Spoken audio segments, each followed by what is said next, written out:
Saya sampaikan kepada bapak-bapak yang jadi wali, abang-abang yang punya adik gadis, kakek-kakek yang punya cucu, hadis Nabi SAW, idza ja'akum man tardawna dinahu, kalau datang kepadamu laki-laki yang kau suka agamanya, wa khuluquhu, baik akhlaknya, fazawwijuhu, nikahkan dia dengan anakmu, dengan adikmu, dengan cucumu. Illa taf'alu, kalau tak kau lakukan, takun fitnatun fil ardi wa fasadun arid, terjadi kerusakan yang amat sangat luas di atas dunia. Baik agamanya, sopan santun, tata krama, berakhlakul karimah. Kalau dia miskin susah, iyakunu fuqara yughnihimullah, kalau dia susah maka dia akan dicukupkan Allah Subhanahu wa taala. Rezeki datang dari Allah. Jauh berjalan banyak ditengok, lama hidup banyak dirasa. Macam-macam yang saya jumpa jamaah. Ustaz Somad, tolong kasih waktu, kami mau jumpa sama Ustaz. Ya. Di mana kita jumpa Pak Ustaz? Di restoran boleh, jangan di masjid, karena nanti jadi fitnah. Saya bawa anak saya Pak Ustaz, laki-laki apa perempuan? Perempuan Pak Ustaz. Bahaya nih. Sampai di masjid nampaklah anaknya perempuan, memegang tisu basah, bengkak matanya. Kenapa ini Bu? Anak saya ini bidan perawat di rumah sakit Pak Ustadz, gajinya ada, sudah kerja lengkap semua. Apa masalahnya? Laki pecandu narkoba Pak Ustadz. Lain Padang, lain Belalang, lain Lubuk, lain ikannya, lain tempat lain masalahnya. Ustadz Somad, tolong doakan anak saya. Kenapa Pak?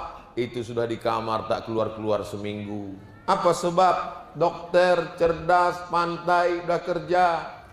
Jadi kenapa? Malu jumpa orang. Kenapa begitu Pak? Laki-laki nikah, tiba-tiba besok pagi jam tengah malam belum subuh sudah lari. Kenapa lari menantu bapak tuh? Rupanya belum bersunat Pak Ustadz. Kenapa bisa dapatnya KTP Islam, disogoknya RT RW, Kades, keluar KTP, dinikahkan Pak Kua, rupanya senapan belum berpotong. Lari sebelum subuh. Ada.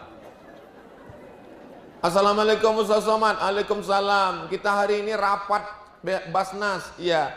Tapi Ustaz tidak usah ikut rapat. Itu ada tamu di ruang tamu. Biar aja kami rapat. Ustaz ada tamu tuh. Iyalah Pak. Saya tengok tamu 2 orang. Bapak-bapak, ibu-ibu, rambut sudah putih semua. Assalamualaikum Mak Cik, Pak Cik. Waalaikumsalam. Apa masalahnya nih Pak Cik? Apa nih Mak Cik?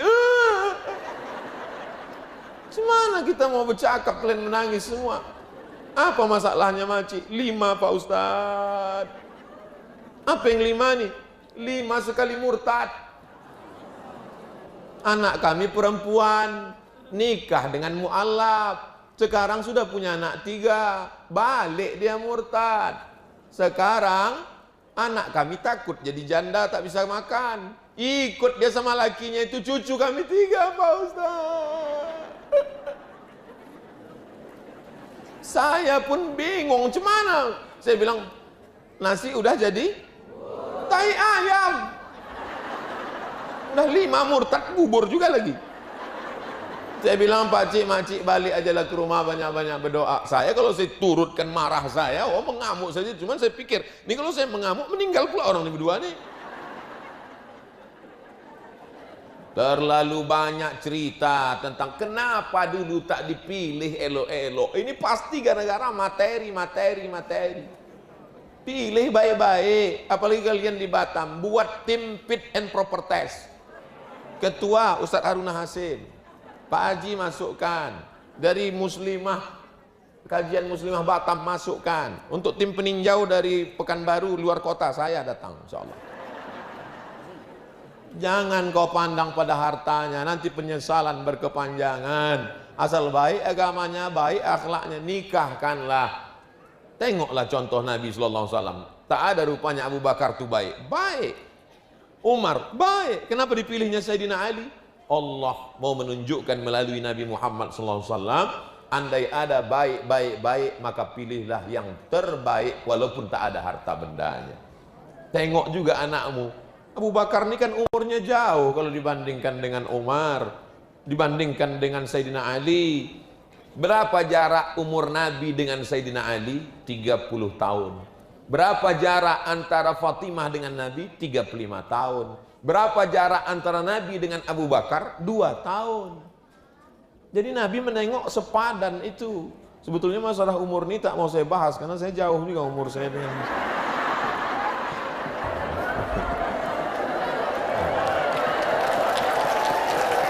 Nah, jadi perhatikan ini baik-baik. Yang udah terjadi kita jaga aja baik. Yang akan datang, jaga anak gadis ibu.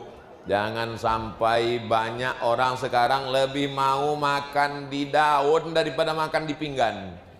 Bagus-bagus dibawakan piring tak mau, tolak. Makan dia di daun. Nah baru tahu nasi sudah hancur lebur.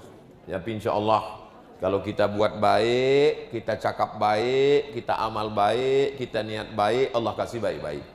Kalau datang yang tak baik, berarti Allah mau menguji kita. Kalau datang yang baik, berarti Allah mau buat kita bersyukur. Kalau datang yang tak baik, berarti Allah mau buat kita bersabar. Carilah menantu yang paham agama, walaupun dia tak kaya, insya Allah tak dibuatnya anak kita itu susah menderita.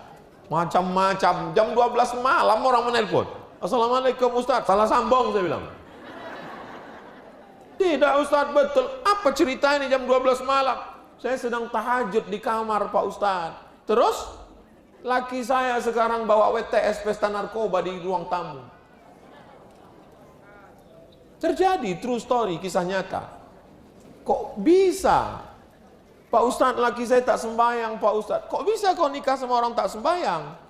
Karena saya pun dulu tak sembahyang juga. Tapi saya sadar, saya tobat sekarang. Laki saya ini belum juga tobat, Pak Ustadz. Cuman lah rasanya nikah sama orang tak sembahyang, macam tidur sama babi hutan, Pak Ustadz. Gitu. Terlalu banyak cerita mau dikisahkan. Kalau dibukukan tebal, bertambah 37 masalah populer. Judulnya 38 laki-laki hantu. Jaga anak perempuan kita, jaga dengan baik, jaga dengan baik. Jangan sampai dia jatuh cinta dengan orang yang salah. Jangan sampai dia lebih dekat dengan laki-laki yang tak mahram. Ibu mesti tanya baik-baik, sekolahkan dengan baik. Doa silahul mukmin. Jaga hati anakku ya Allah, jaga hati anakku ya Allah, jaga hati anakku ya Allah, kasih dia makanan yang baik. Doa ibu macam doa Nabi kepada umatnya di sujud terakhir, minta jaga anakku ya Allah, jaga anakku ya Allah, jaga anakku ya Allah, jaga anakku ya Allah. Bacakan tiap malam Al-Fatihah, sebut namanya, bayangkan wajahnya. Untuk kebaikan anakku ini Al-Fatihah, Al-Fatihah, Al-Fatihah. Habis tahajud sampai terdengar azan subuh, dikabulkan Allah Ta'ala. Kalau kita sudah niat baik, buat baik, terjadi juga yang tak baik, memang sudah takdir Allah ingin supaya kita lebih sabar. Tapi kalau tidak, itu namanya kurang usaha, kurang ikhtiar. Jangan pandang karena mobilnya, jangan pandang karena hartanya. Berapa banyak orang menikahkan dengan mobilnya, rupanya mobil itu rental. Saya, kita semua di akhir majelis nanti berdoa, mudah-mudahan menantu ibu baik-baik semuanya insya Allah. Baik, terima kasih.